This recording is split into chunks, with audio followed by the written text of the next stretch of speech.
Oh my goodness. Good morning, good afternoon, whatever it is for you. I hope you are having a fantastic day. My name is Zach Schaumler.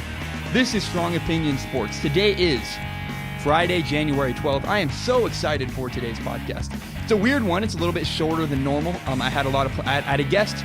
My buddy Laura was going to come on. She couldn't make it today. We had a scheduling issue. I also had a big story I had to push back to Monday. There will be a podcast on Monday, which is Martin Luther King Day. In fact, the podcast should be out early on Monday, like 12 o'clock at noon Pacific time on Monday, because I don't have any school that day. I'm very excited. I do have a lot of good content for you guys today, though. I have a lot of good stuff to talk about, and I'm very, very excited. I'm from Portland, Oregon. And in Portland, Oregon, there's a ton of good coffee. But you know what? You know what makes me weird? I go to Starbucks. And I know, it makes people so angry because there's so much good. I know there's a lot of good coffee everywhere. The problem is, I don't know what I'm getting whenever I go to a mom and pop coffee shop. When I go to Starbucks, I know exactly what I'm getting. I know that no matter whether I'm in Las Vegas or LA or Canada or who knows, the UAE and Dubai, I know I'm getting the exact same cup of coffee everywhere I go. Starbucks is something I can depend on and I can rely on. I'll be honest, when I go to, I might be getting 6 out of 10 coffee at Starbucks in Portland. But that mom and pop shop that I don't know if they're any good or not, maybe it's a 10 out of 10, but maybe it's a 2 out of 10. And I don't like that. I like the sure bet. I like knowing exactly what I am getting. I like when I know what I'm getting is going to be fantastic. It's going to be suitable. It's going to get the job done, and I will enjoy it. So everybody right now is talking about how the San Francisco 49ers need to draft an offensive lineman with their first round pick. Nope. No. No.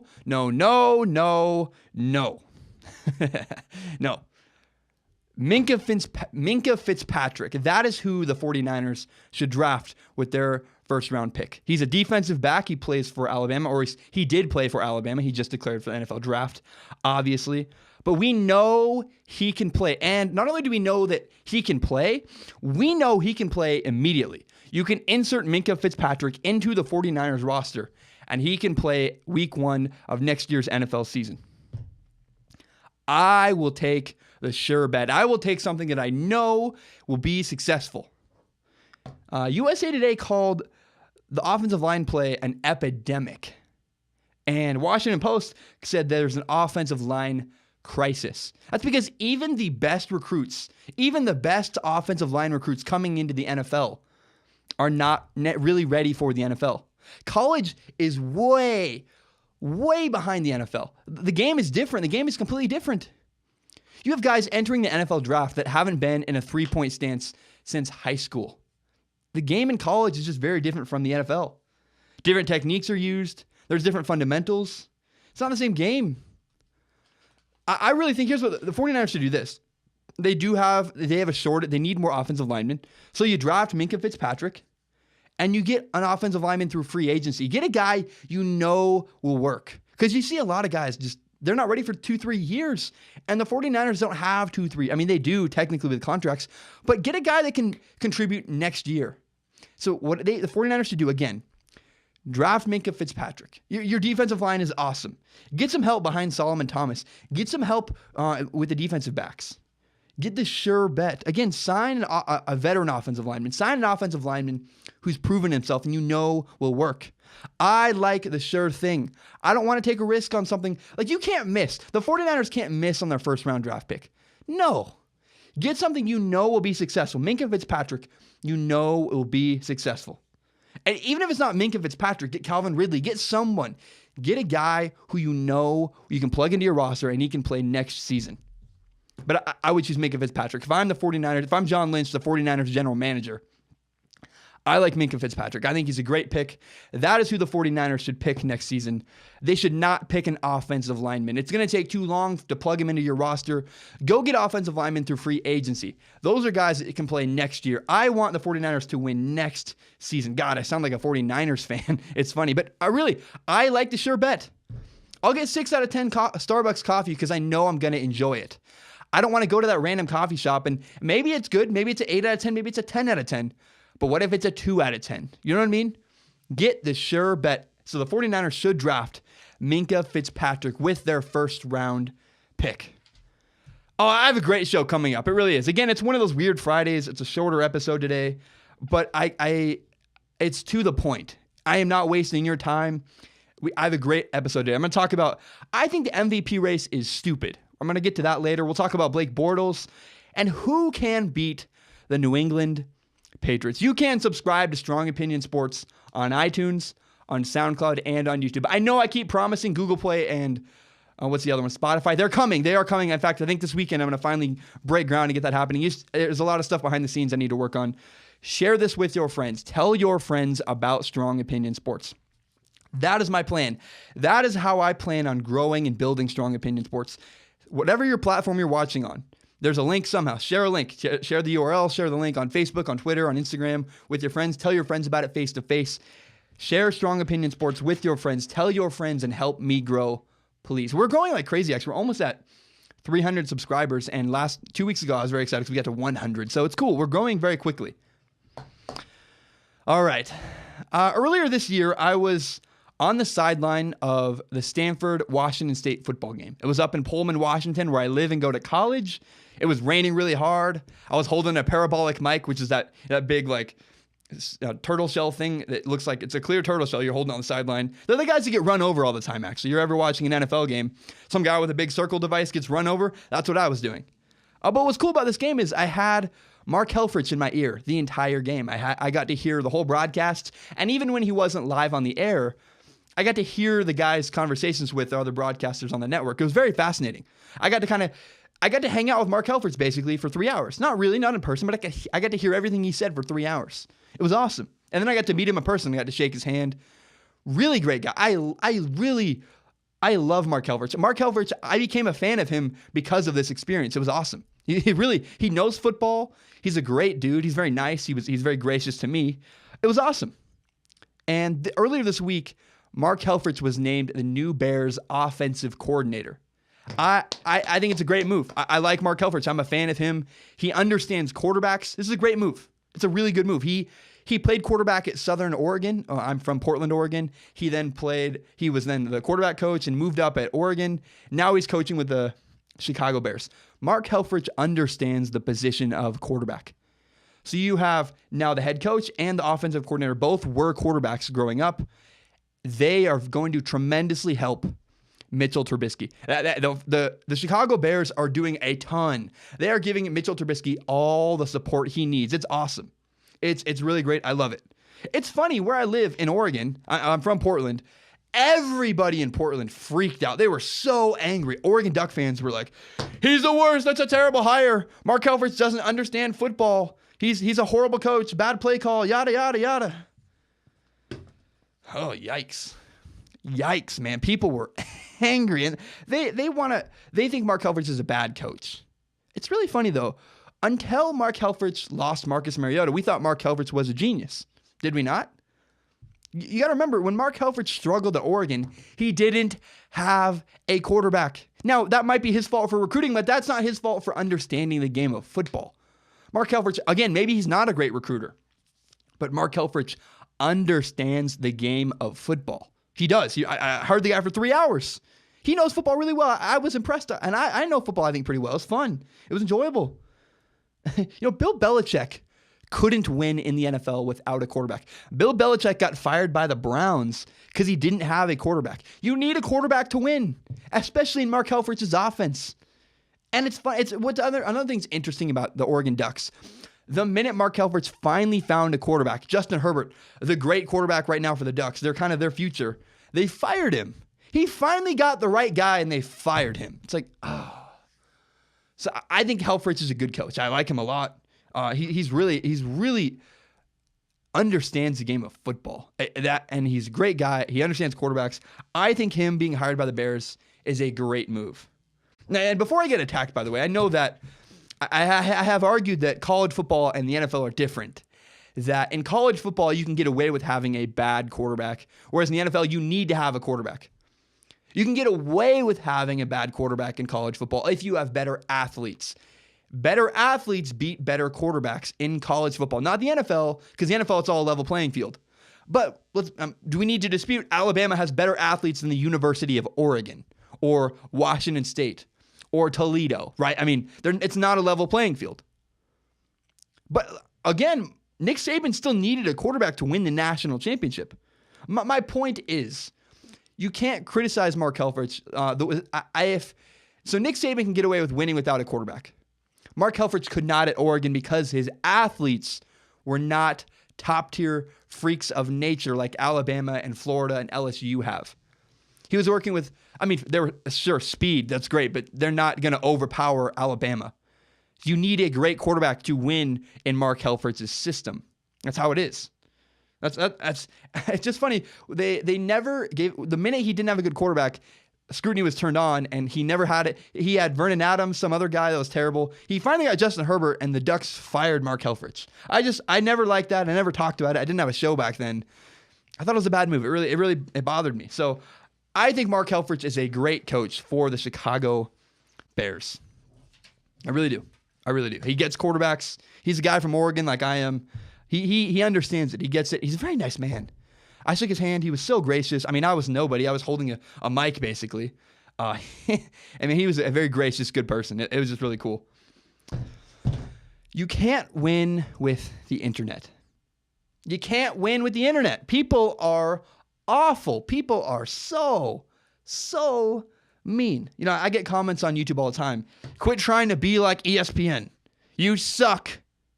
I hate you. Give up. Stop making videos. And I get funny ones too. I get funny ones making fun of my hair, which, go for it. My hair sucks. But I believe in myself, and I love what I do. And I hate to compare myself to Blake Bortles. I would much rather be compared to Tom Brady, but let's be honest. Everybody hates Blake Bortles.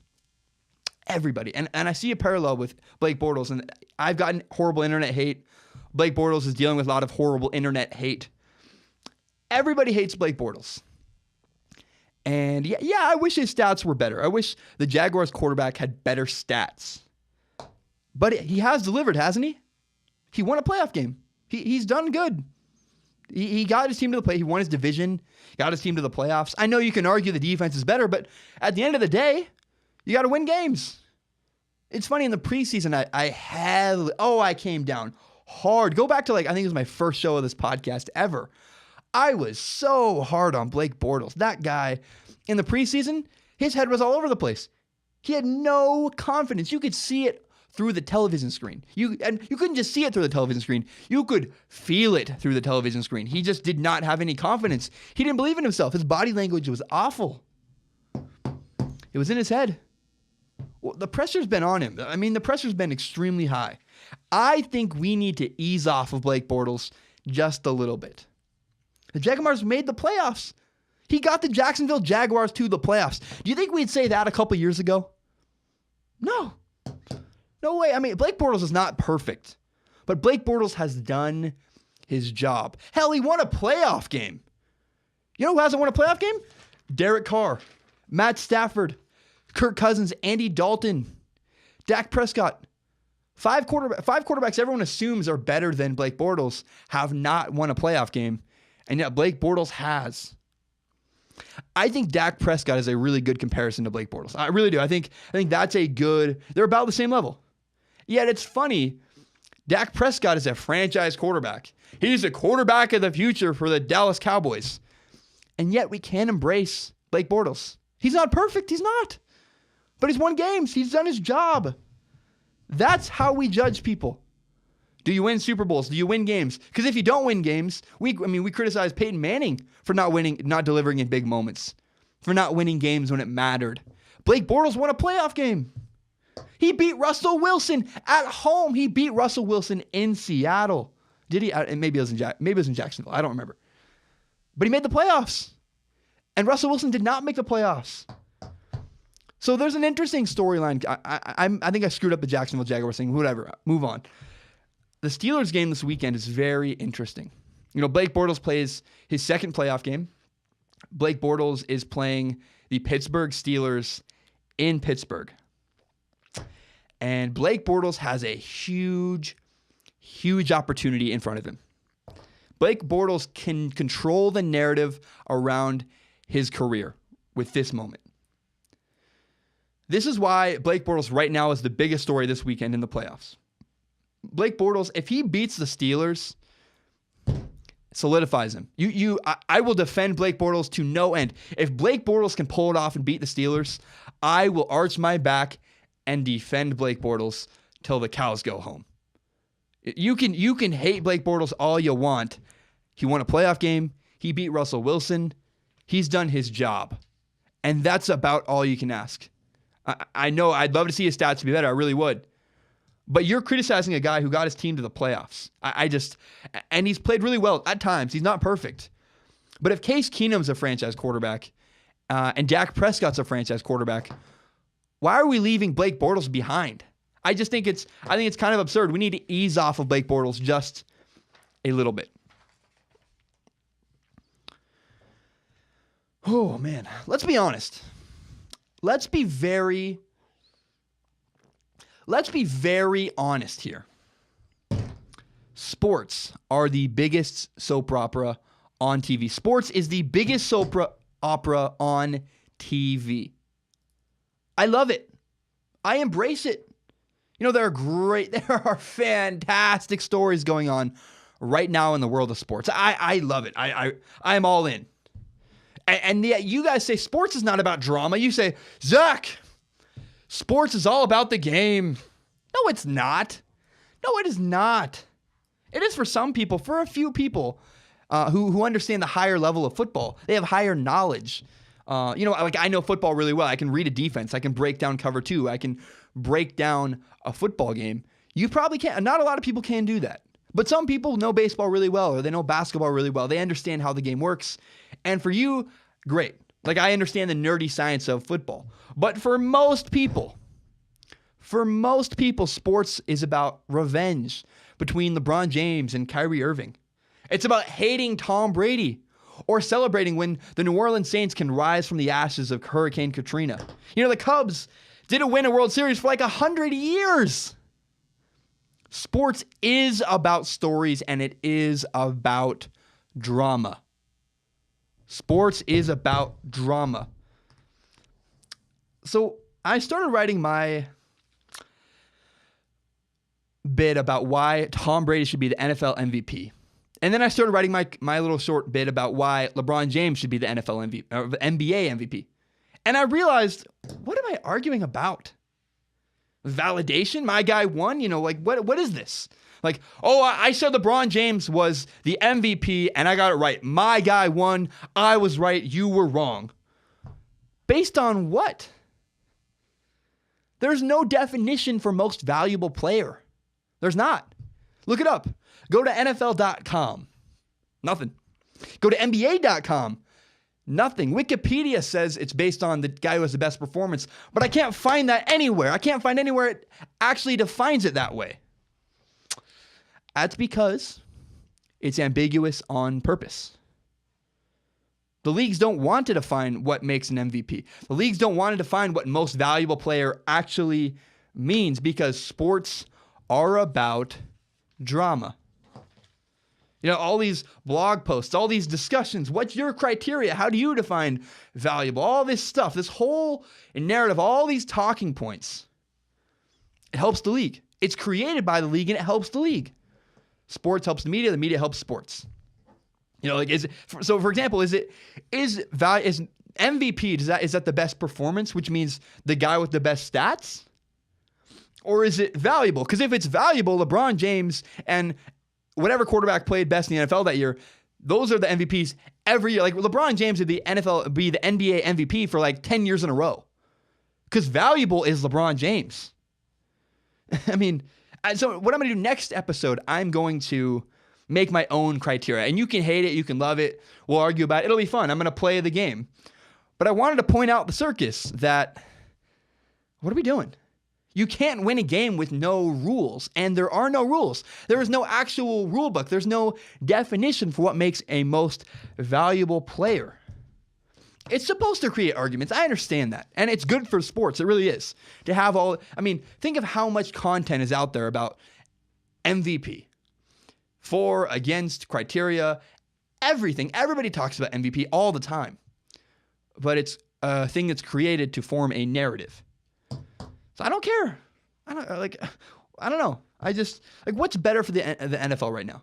What is it? Is it Tom Brady? Because, it makes his legacy look even better if Tom Brady wins another NFL MVP. And then it's also fun because people hate Brady, so it'll be, oh, I hate Brady, I'm so mad, and we'll get more posts about that. Or maybe Todd Gurley's better for the NFL if he wins the MVP. Because then we can debate that, and what does this mean? How do we interpret this? How do we interpret this for MVP? Because he's not really the most valuable person on his own team. So next episode, I'll join in on the fun.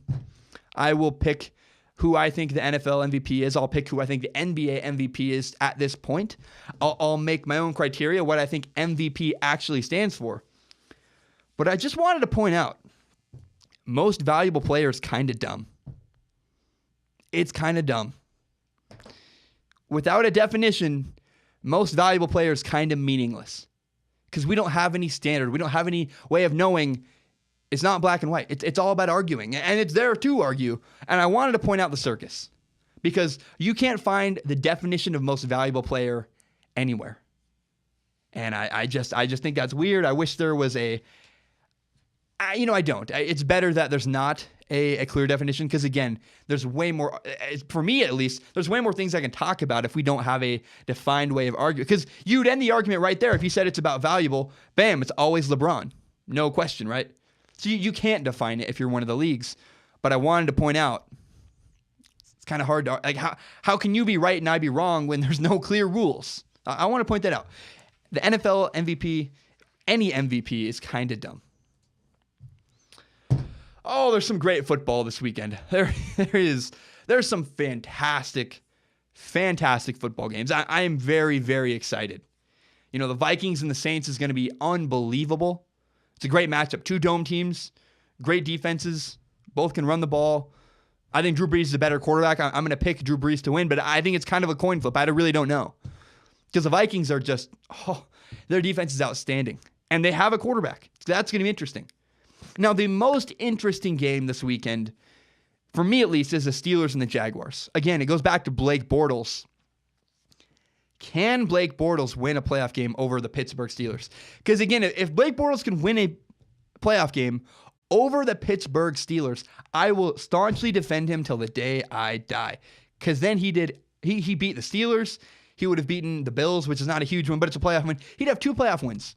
2 more playoff wins than Derek Carr, Dak Prescott, Andy Dalton, some other guys I can't remember right now. More than most. More than Kirk Cousins. And then, there's another semi-interesting game, the Eagles and the Falcons. It's only interesting because, the Eagles quarterback is terrible. Their starting quarterback, Carson Wentz, is out for the season. So can Nick Foles elevate his own play and really compete with the Falcons? I think the Falcons are going to walk away with a big win. But it's interesting, maybe the Eagles can surprise us and be competitive. Now, the Patriots-Titans game is awful. I like Marcus Mariota. He's a great dude. He was in my home state for a long time. He's awesome. He's the most well-meaning. Maybe there's a better word for that. He's the most well-spoken guy. He's so gracious and nice. But the Titans are not going to even come close to beating the Patriots. That's going to be a blowout. I mean, the Vegas split is ridiculous. It's 11 points. It's unbelievable. So, I don't know. I just. That's a terror. I'm not going to. I'll watch it because I want to see Tom Brady, but Patriots, Titans is awful. Now, there are 3 teams right now in the playoffs that I think could beat the New England Patriots. And there are 4 that could not. So also, the 4 that could not are this. Because I have a theory. I have a theory on Bill Belichick and the New England Patriots on what allows you to beat them. What about these 3 teams I chose makes them capable of beating the New England Patriots? So first, the 3 teams that could not beat, one second. The 3 teams that could not beat the New England Patriots are the Eagles, the Vikings, the 4 teams, the Eagles, the Vikings, the Jaguars, and the Titans. They could not beat the New England Patriots. Do you know why? experience. Experience at the quarterback position. Bill Belichick has been around for years and years and years. He's a wise old man. You're not going to pull one over on Bill Belichick. That's why the Saints, the Steelers, and the Falcons all have a chance. They are the only teams that even have a possibility of beating the New England Patriots. Because Bill Belichick is going to take care of Case Keenum and Blake Bortles and Nick Foles or Marcus Mariota. You're not going to have the old wise sage Bill Belichick get challenged by one of those young quarterbacks. It's not going to happen. It's really not. So it's Bill Belichick's experience versus youth and versus experience. Drew Brees, Sean Payton, they could challenge Bill Belichick. Matt Ryan's already done it once. I mean, he was up 28-3. He can put up points on the Patriots. He will compete well with the Patriots. Now, they did get blown out earlier in the year by the Patriots, but you better believe if the Falcons play the Patriots in the Super Bowl again, actually maybe, who knows? I think they finally got through it. It could mess with their head again, though, to be honest. Now, the Steelers, again, Big Ben, Bill Belichick, it's a great matchup. I still pick Big Ben to win because I pick Bill Belichick to beat the Steelers because Bill Belichick seems to have the Steelers' number. They always seem to win against the Steelers in big moments. The team that has the best chance to beat the New England Patriots once again is Drew Brees and Sean Payton. Experience versus experience. Bill Belichick would take care of those younger quarterbacks. Drew Brees can challenge Bill Belichick's defensive scheme. I hope that's the Super Bowl. I can't wait to see that matchup. I think the Saints and the Patriots would be an unbelievable Super Bowl. I think that would be awesome. I would love to see, and then I don't even care who wins. Because, if Drew Brees gets another Super Bowl, that adds to his Hall of Fame career. And if Tom Brady gets another Super Bowl, adds to his Hall of Fame career. Everybody wins. It's a great storyline. And it'd be a fantastic, I almost said the F word, it'd be a fantastic matchup to watch. Oh my goodness. So the Saints, once again, the Saints are the team that has the best chance to challenge the New England Patriots. If any team is going to beat the Patriots, it is the New Orleans Saints, Drew Brees, and Sean Payton. The next episode of Strong Opinion Sports is going to be awesome. Jake Fromm, Georgia's backup quarterback. We're like 99% sure he's going and transferring to University of Washington. But I'm holding off. I want to wait till it's certain. Now, we now know he's transferring. We don't know where he's transferring. So I'm going to wait to talk about Jacob Eason until we know where he's going. I think he's a great fit in Washington. I'm going to touch on it briefly right now. He would have to take a year off, and then he will be the starter in 2 years, I think. I think he's going to beat out all the younger quarterbacks. I think that's awesome. I predicted that months ago. You can go back and find the video. I predicted Jacob Eason going to UW. I think that's what's going to happen. I also have been working on a Tom Brady story. I keep pushing it farther and farther back because I get deeper and deeper into the stats. But everybody makes the claim that his stats are worse at the end of a season. And my question is, well, yeah, I mean, they're always worse at the end of a season. It's snowing and it's 12 degrees in New England. You would think they're going to go down in cold weather. And so I've been looking back at, do his stats, is it because of cold weather? Because do they go back every year? Or has it just been recently in the last 4 games of the year that Tom Brady's stats decline? That's going to be a fun topic. I have a little bit more research. I'm going to look into weather patterns. We'll talk about that on Monday. That's going to be very fun.